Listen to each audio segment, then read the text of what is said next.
Hey guys, Matt here. This is my review of NOSFERATU. This movie is directed by Robert Eggers, who previously directed The Witch, The Lighthouse, and The Northman.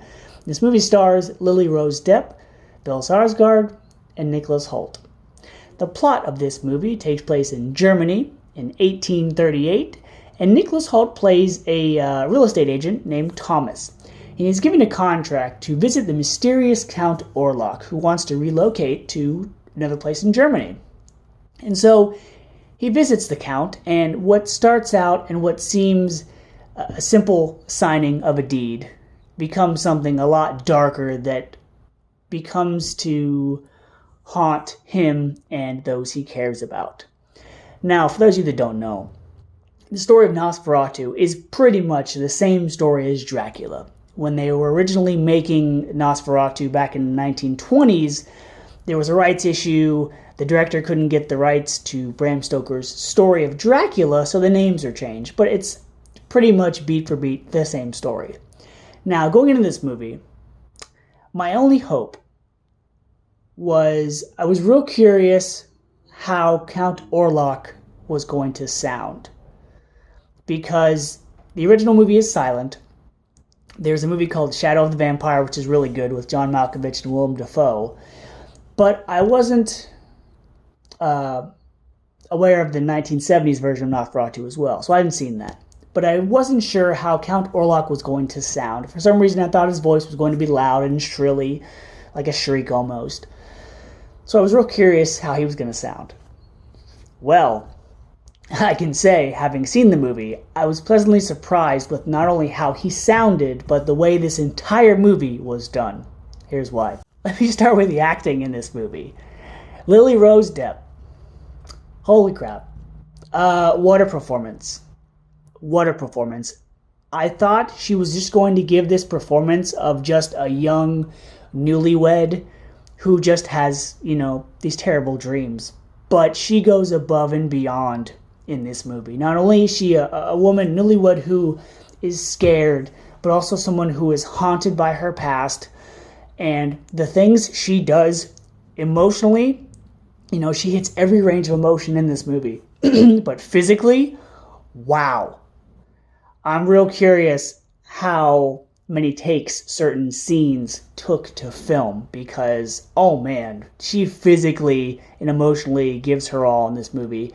If you've not seen a movie called Possession from the 80s with Sam Neill and I forget the actress's name, this has a lot of vibes of that, of a lot of physical requests from the actress in this movie, because there are moments where her body contorts, her body convulses, her body shakes, almost as if she's possessed. It's incredible. And Possession is it's hard to watch. There are certain scenes that are hard to watch, but if you've seen that movie, then you know the parking garage scene. There's a moment like that in NOSFERATU. I was like, wow. The people on the set for this movie were probably in shock of how good of a job Lily Rose Depp did in this movie. So kudos to her. I think she gave the best performance, only because I'd never seen her in anything else, and I didn't know what to expect. So good job. Bill Skarsgård as NOSFERATU, the Count Orlok. He's great. If you've seen him in the It movies, then you know that he can physically do it, vocally he can do it, and his voice did not disappoint. He goes with a really low pitch this time, almost as if he's singing, kind of guttural, like, you will heed my orders, like that. Very sinister. The way he looked is different from the classic NOSFERATU, but it's okay, because he looked as if he was this hundreds of year old, Serbian Cossack. I was afraid that they were just going to go with the classic look of NOSFERATU, but they didn't. And I'm glad they didn't, because of the way they changed him physically. I kind of feel like if he were to speak like that, if he were to have the old fangs hanging out in the front, it would kind of hinder how he spoke. So I'm glad they changed up the way he looked. The supporting cast, Nicholas Hoult as Thomas, he's really starting to grow on me. And I'm glad that he, once again, like Willem Dafoe, chose another vampire movie. You know, he was in Renfield with Nicolas Cage, where he was more of a supporting, kind of a comedic role. But here, he's much more dramatic. He plays a newlywed with Ellen, and he definitely gives physically everything he can in this performance. He did a really good job. The supporting cast consists of Aaron Taylor Johnson was a surprise. He's in this. He's like the best friend of Thomas. He's like a friend of the family who kind of doesn't want to believe everything that's happening to him, but then he quickly becomes a believer, and he gives a very good performance. First as someone who dismisses everything and just, you know, likes to, you know, blame things on other circumstances, but then when he comes to realize what's going on, he's believable. I think he does the worst job, and that's not to say that his performance was bad. It's just everyone else, I feel like, outshined him because, one, they were given more to do, but also his character was a side character. He wasn't a major player. His wife, played by Emma Corrin, who we recently saw in Deadpool and Wolverine, she did a good job as well as a mother of 2 kids and Aaron Taylor Johnson's husband. You have Ralph Ineson, I think is his name. He was in The Witch. He's in Game of Thrones. He's got one of those deep voices where if you've seen him before, you know who he is. He played the doctor in this movie. And then you had Willem Dafoe as the professor that helps them, you know, with this investigation.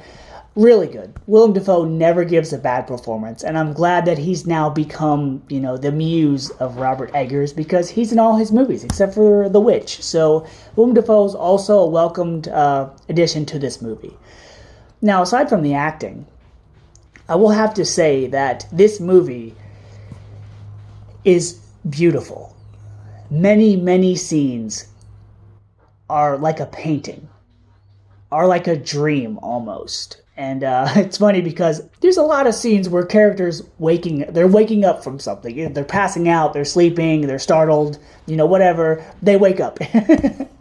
And so this movie is like a nightmare, a beautiful nightmare. There are so many shots of characters standing in a location, and it's like things move around them, or characters' point of view changes to where, I'll just say there's a scene in the forest where some moments may not be realistic, but because the audience only sees one perspective, you know, they can do all the camera tricks and editing that they want, and it will look fabulous. Some things kind of, you know, bend reality a little bit, but it looks very good, and it moves the story along, so I'm okay with it. But Robert Eggers likes to use the supernatural aspect in his movies, and other than those elements of supernatural things or the occult, his storylines, you know, his characters are realistic. They're grounded in reality, which I like. I also like how Robert Eggers, he likes to film things about the past. You know, he doesn't make any contemporary movies. It's all 1800s, 1700s, or older than that, you know, which I like. It's neat because I feel like if you were to do something set today in modern times, you'd have to deal with all the technology and the cell phones, and it would kind of take you out of that element. But here, NOSFERATU, camera work is great. The music is great. You feel like you're in Germany in 1838 during a plague. The way they dress, the way characters speak, it was all good. It was all good. There was nothing bad about this movie. There are things I could nitpick, but it's not really, you know, an issue or a downgrade. It's just something I was like, maybe that's not for me. But this movie's really good. I highly recommend it. If you like vampire movies, or if you're a fan of Robert Eggers or Willem Dafoe or Lily Rose Depp, if you're not before, you will be after you watch this movie, trust me. One thing I also liked about this movie is that the original movie is set in black and white, and this movie isn't in black and white, but it really could have been, because when it becomes nighttime, there are a lot of blacks and dark blues and grays that are used, and only through the use of fire or flames do you get any light emitting, or sunshine in one part of the movie. So this movie could have been black and white, but it's okay that it wasn't. I almost forgot, Simon McMurray is in this movie. He plays the man that sends Thomas to go retrieve this contract from Count Orlok, and he also plays the Renfield type character in this movie, and oh boy, does he play a crazy person quite well. Tom Waits played him previously in Bram Stoker's Dracula, and yeah, really good job. He's one of those actors like Eddie Marsan or Stephen Graham both also English. One of those actors that just pops up in movies here and there where you're like, oh, it's that guy. Simon McMurray was also in Mission Impossible 5. He was in Theory of Everything. And he's also in Tinker Tailor Soldier Spy. So, yeah, really good job as like the servant of Count Orlok. And, yeah, great job. Because this movie had the sound, the music, the mood, the tone of this world. It had everything you'd want from a movie like this. You know, incredible believability, incredible acting, everything. I'm going to give Nosferatu an A. This movie is definitely worth watching. I've seen it twice. So if you're a fan of vampire movies or Robert Eggers, this is the movie for you. So until next time, guys, see ya.